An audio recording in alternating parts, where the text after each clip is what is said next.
Assalamualaikum warahmatullahi wabarakatuh. Nama saya Muhammad Khairul Mushib bin Muhammad. Saya merupakan pelajar Open University Malaysia atau dikenali sebagai OUM. Untuk tahun ini, tahun 2024 ini, saya merupakan pelajar semester 7 dan saya ingin menghubungi cikgu untuk mendapatkan data dan maklumat untuk menjalankan kerja khusus bahagian 2 yang bertajuk Perbincangan Maya dalam subjek Sosiologi dan Falsafah Pendidikan di Malaysia. Maafkan saya, cikgu, boleh cikgu perkenalkan diri?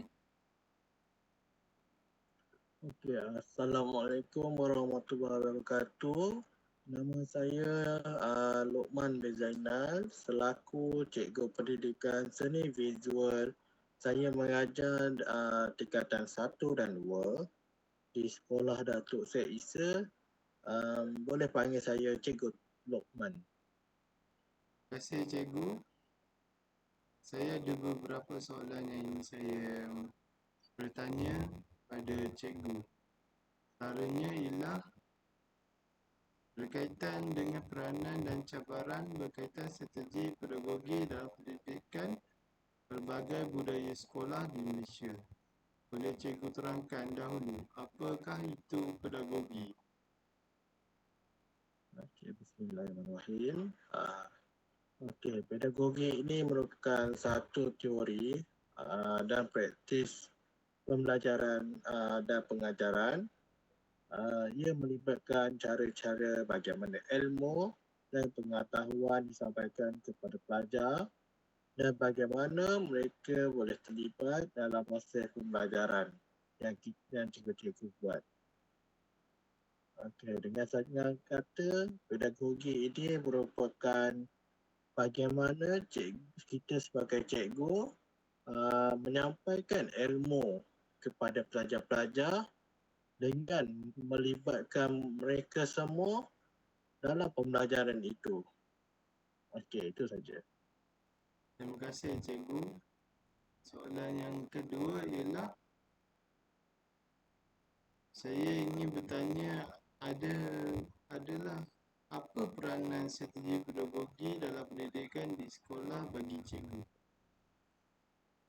Okey, bagi saya dalam peranan strategi pedagogi, peranan strategi pedagogi dalam pendidikan adalah sangat penting untuk memastikan pembelajaran yang berkesan. Sebagai seorang guru, kita perlulah memahami budaya-budaya pelajar dan bagaimana kita menggunakan pendekatan yang sesuai dalam pembelajaran yang kita buat. Oleh itu, kita perlulah merancang satu plan untuk merancang pengajaran dan pembelajaran yang sesuai dan dengan kepelbagaian budaya yang berbeza dalam kalangan pelajar. Okey, sebagai contoh ya,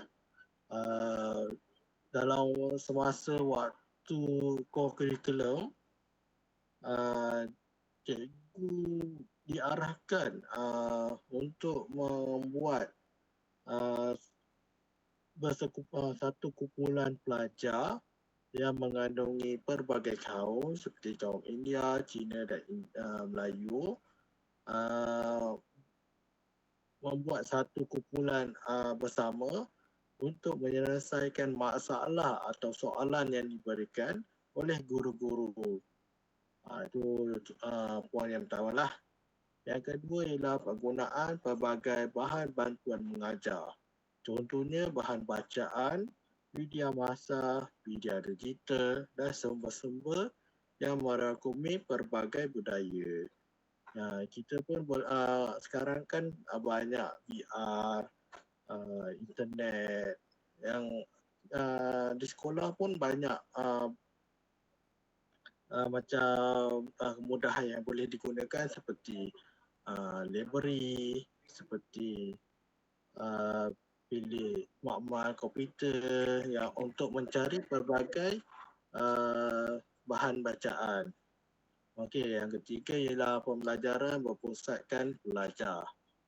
Okey, pendekatan pedagogi yang melibatkan pelajar secara aktif dalam proses pembelajaran dapat membantu dan menggalakkan pelibatan pelajar dari pelbagai latar belakang budaya.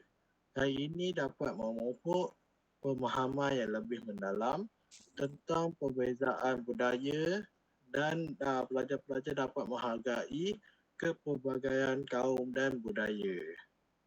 Okey, itu saja 3 poin yang saya dapat dalam peranan strategi pedagogi. Terima kasih cikgu. Soalan terakhir saya ialah yang ketiga, merupakan cabaran pedagogi. Bagi cikgu, apakah cabaran pedagogi di sekolah? Okey, bagi saya terdapat dua sahaja, iaitu perbezaan budaya dan bahasa. Okey, perbezaan budaya. Kita di Malaysia mempunyai 3 kaum yang besar.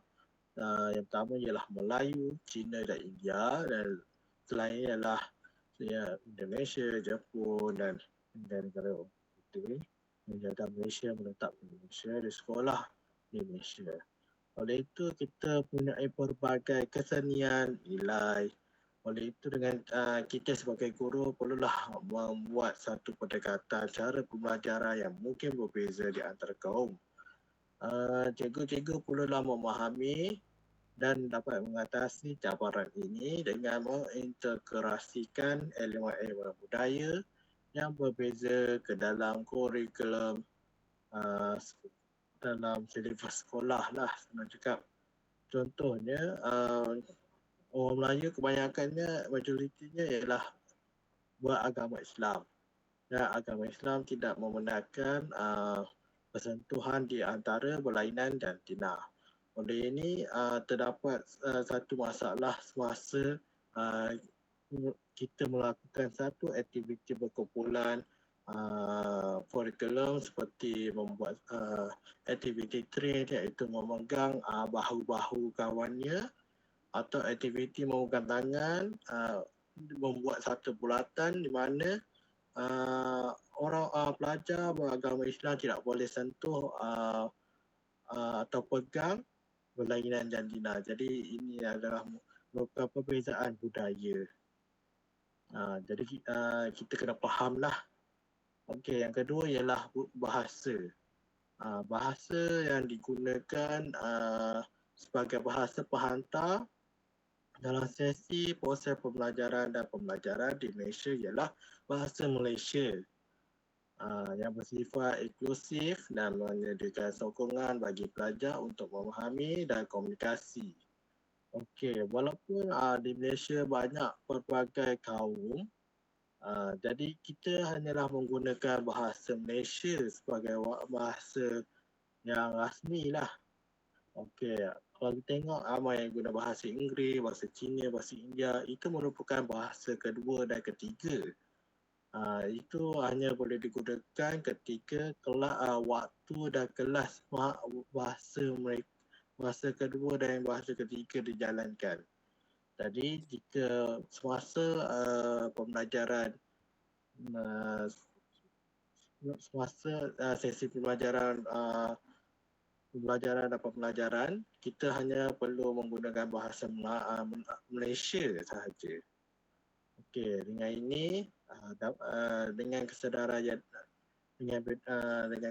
yang meningkatkan sokongan yang sesuai dari pihak pentadbir dan masyarakat, strategi pedagogi yang berkesan dapat membantu mencapai pendidikan yang inklusif dan menyeluruh di sekolah di Malaysia. Okey, itu sahaja daripada saya. Alhamdulillah, dengan semua ilmu dan maklumat cikgu berikan kepada soalan-soalan yang telah saya nyatakan tadi, saya berasa lebih jelas dan mengenai kegiatan pedagogi di sekolah.